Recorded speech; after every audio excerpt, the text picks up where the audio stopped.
بسم الله الرحمن الرحيم، والصلاة والسلام على أشرف المرسلين. دائما مع درس الأعداد العقدية تمرين 8 في جزئه الثاني. رابعا، لتكون تي الإزاحات المتجهة أسي. ألف، أكتب زد بريم بدالة زد حيث تي ام زد تساوي ام بريم زد بريم.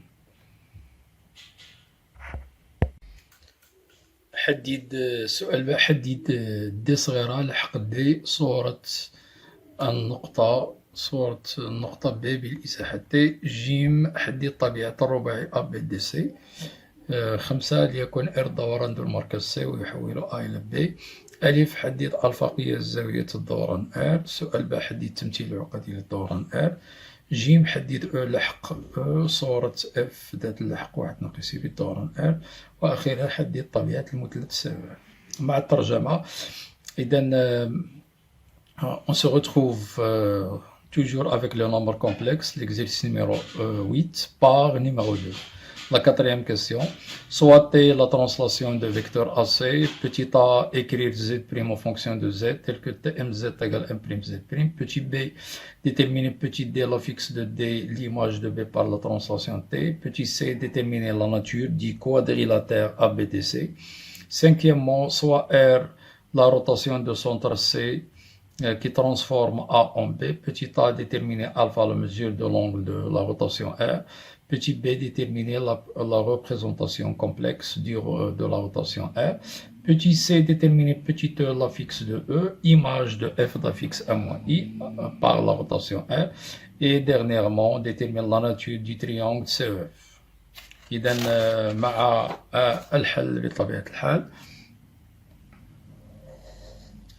إذن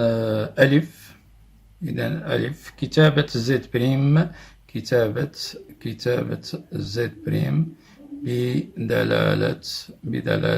بدلالة زد. إذا نعلم أن زد بريم تساوي زد زائد دبل حيث دبل لحق متجهة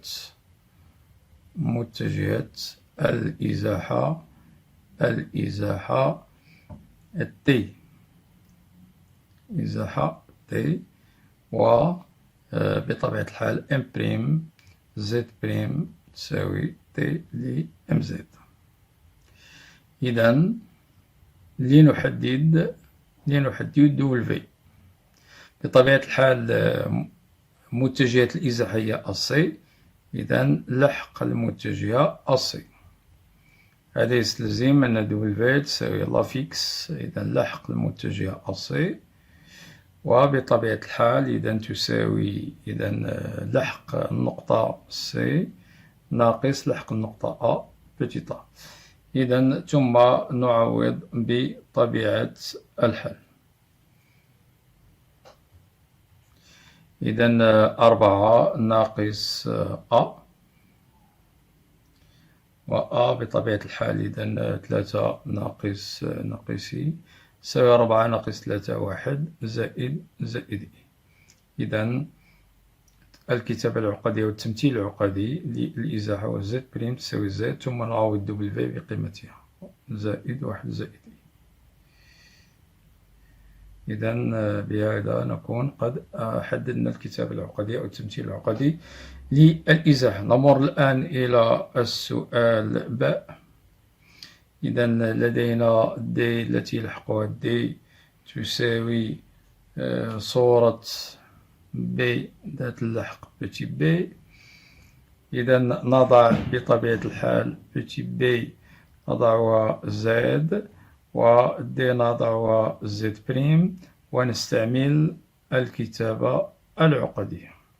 إذا لدينا بفضل السؤال السابق زد بريم تساوي زد زائد 1 زائد إي، ثم نعوض زد بقيمتها أي بي، وزد بريم نعوضها ببتي دي زائد 1 زائد إي. وبهذا نستنتج بكل بساطة أن دي تساوي بي. إذا نقوم بتعويض بي بقيمته السابقة 3 زائد إي زائد 1 زائد إي. إذا هذا يستلزم أن دي تساوي 4 زائد 2 إي، وهكذا نحصل على لحق النقطة دي 4 زائد 2 إي. إذا بالنسبة للسؤال جيم، حدد طبيعة الرباعي أ بي دي سي. جيم، طبيعة الرباعي أ بي دي سي.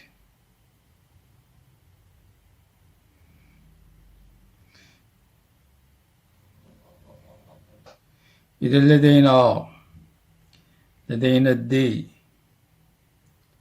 لدينا دي تساوي دي لبي، صورة بي بالإزاحة. إذا نستعمل بطبيعة الحال التعريف الهندسي للإزاحة. إذا هذا يكافئ، إذا بي دي تساوي أصي، وهذا يكافئ بطبيعة الحال حسب خاصية معروفة إذا هندسية، أن الرباعي أ بي دي سي متوازي أضلاع. إذا متوازي أضلاع.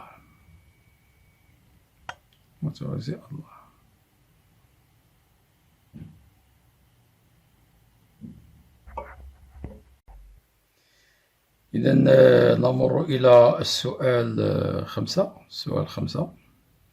يكون R الدوران. إذا ألف، لنحدد ألفا قياس،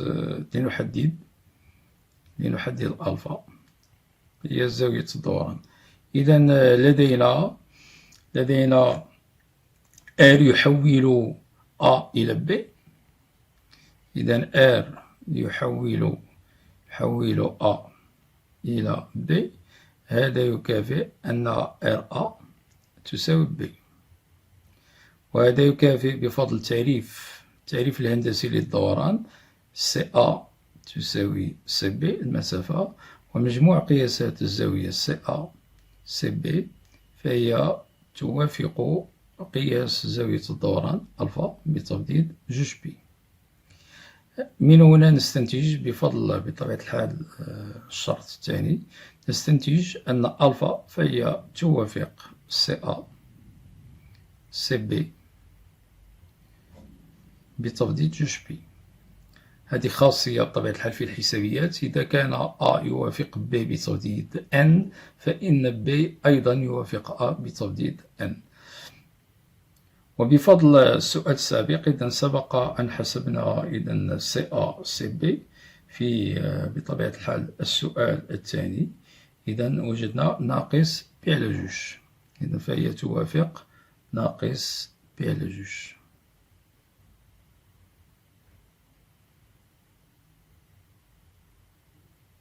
إذا زاوية الدوران R هي ناقص B على 2. سؤال باء، التمثيل العقدي. إذا بفضل الدرس، إذا لدينا Z بريم ناقص W تساوي Z ناقص W إكسبونسيال إي ألفا. بطبيعة الحال W لحق مركز الدوران وألفا زاوية الدوران. إذا لدينا بطبيعة الحال حيث صورة M التي ذات الحق Z تساوي M بريم Z بريم. إذا مركز لدينا C و W هي C. إذا Z بريم تساوي بتي C زائد Z ناقص بتي C إكسبونسيال موان إي بي سور 2. إذا تساوي C زائد Z ناقص C. بطبيعة الحال هنا كوسينوس ناقص بي على 2 زائد إي سينوس ناقص بي على 2. إذا تساوي 0، وسين ناقص بي على 2 تساوي ناقص 1. إذا نستنتج أن Z بريم سي نعوضها بقيمة 4 زائد Z ناقص 4 عامل لناقص إي. إذا وأخيرا نجد الكتابة العقدية Z بريم تساوي ناقص إي Z. إذا زائد 4 إي زائد 4 زائد 4 إي.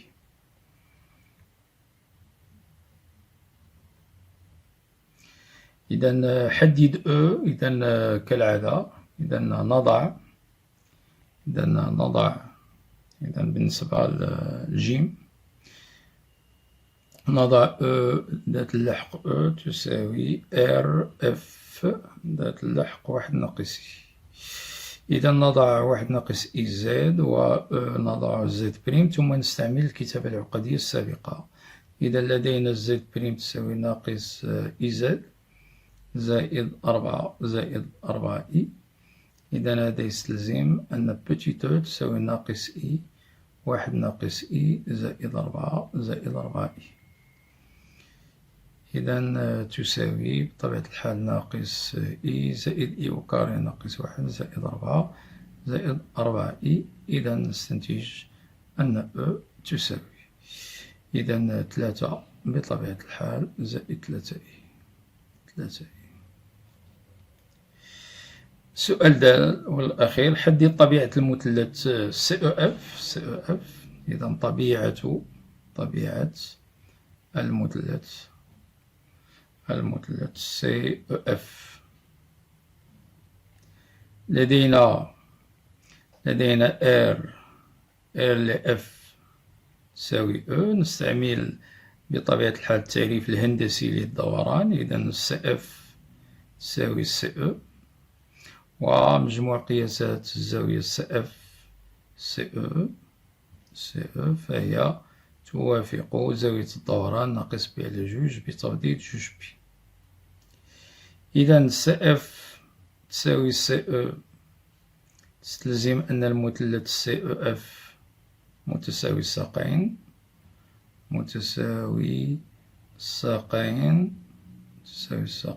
في C. ومجموع قياسات الزاوية CF CE توافق ناقص ب على جوج بتفضيل جوج بي. تستلزم أن المثلث إذا CEF قائم الزاوية في بطبيعة الحال النقطة التي تتكرر C. إذا خلاصة CEF مثلث متساوي الساقين وقائم الزاوية في C. إذا بهذا نكون قد أنهينا هذا التمرين الرائع جدا، تمرين 8. كونوا في الموعد إن شاء الله مع التمرين رقم 9. الآن مع الترجمة. Donc, on va commencer par répondre à la petite question petit a de l'exercice 4. Donc, écrivons Z' en fonction de Z. Autrement dit, déterminons la représentation complexe ou bien l'écriture complexe de la translation. On sait que l'écriture complexe d'une translation, c'est Z' égale Z plus W. Bien sûr, tel que W, c'est l'affixe du vecteur de la translation. Et tel que M' d'affixe Z', c'est l'image de MZ par la translation T. Donc, le vecteur de la translation, c'est AC. Donc, W, c'est l'affixe du vecteur AC. Donc, on a une petite règle très intéressante dans le cours. W est égal à l'affixe de AC est égal à l'affixe du point à droite moins l'affixe du point à gauche. Autrement dit, C moins petit a. Et après un petit calcul, on remplace C et A par leurs valeurs respectives. Donc, on trouve Z' est égal à Z plus 1 plus I, qui est l'écriture complexe de cette translation. Petit b. On a D d'affixe petit d est égal à l'image de B d'affixe petit b par la translation T. Posons petit b c'est Z et petit d Z' et utilisons l'écriture complexe précédente que j'ai bien sûr nommée étoile entre parenthèses. Donc on a Z' est égal à Z plus 1 plus I. Donc on remplace et on trouve D est égal à B plus 1 plus I. Un petit calcul donc nous donne petit D est égal à 4 plus 2I. Donc D d'affixe 4 plus 2I. Passons à la question petit c, la nature du quadrilatère ABDC. Alors, on a D est égal à TB, donc en utilisant la définition bien sûr géométrique d'une translation, ceci équivaut au vecteur BD est égal au vecteur AC, donc ce qui est équivalent que le quadrilatère ABDC. C'est un parallélogramme. Cinquièmement, petit a, déterminant alpha la mesure de l'angle de la rotation de R. Donc, on a R transforme A en B, ce qui est équivalent bien sûr que RA est égal à B. Et d'après la définition géométrique d'une rotation, donc CA est égal à CB, la distance, et l'ensemble des mesures, bien sûr, de l'angle orienté CACB, les congrue à alpha modulo de pi. Donc, on va utiliser uniquement la deuxième définition. Donc, ceci implique que alpha est congru à CA, CB de pi. Pourquoi? Parce que c'est une propriété très importante, bien sûr, en arithmétique. Si A est congru à B modulo n, donc ceci implique, est équivalent même que B est congru à A modulo n. Donc, alpha est congru à l'ensemble des mesures de l'angle orienté qu'on a déjà calculé, bien sûr, auparavant. Donc, dans la question, je pense, dans la troisième question. Donc, il est congru à moins pi sur 2 modulo de pi. Donc, l'angle de la rotation est moins pi sur 2. Petit b, on sait que l'écriture complexe d'une rotation, bien sûr, s'écrit Z'-W est égal à Z-W exponentielle I alpha, ou RMZ est égal à m'Z'. Donc, Z' est égal à C, puisque W c'est la fixe du centre, bien sûr, de la rotation, c'est petit c. Donc, C plus Z moins C exponentielle moins I pi sur 2. Or, exponentielle moins I pi sur 2 après l'écriture ordinaire est égal à moins I. Donc, nous aurons C plus Z moins C fois moins I.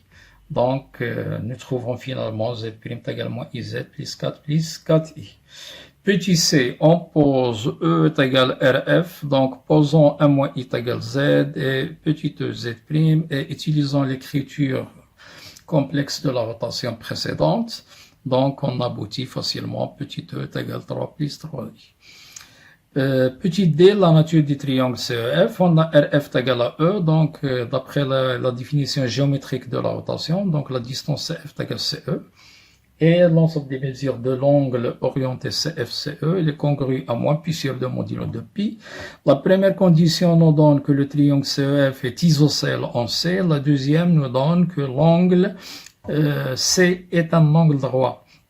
Donc, résumé, le triangle CEF est un triangle isocèle et rectangle en C. Donc voilà, on a terminé cet exercice numéro 8. Soyez au rendez-vous pour l'exercice numéro 9. إلى ذلك الحين لا تحرمونا من صالح دعواتكم إذا لنا ولوالدينا ولأولادنا ولمن علمنا ولجميع المسلمين بالتوفيق إن شاء الله. نستودعكم الله الذي لا تضيع ودائعه. السلام عليكم ورحمة الله تعالى وبركاته.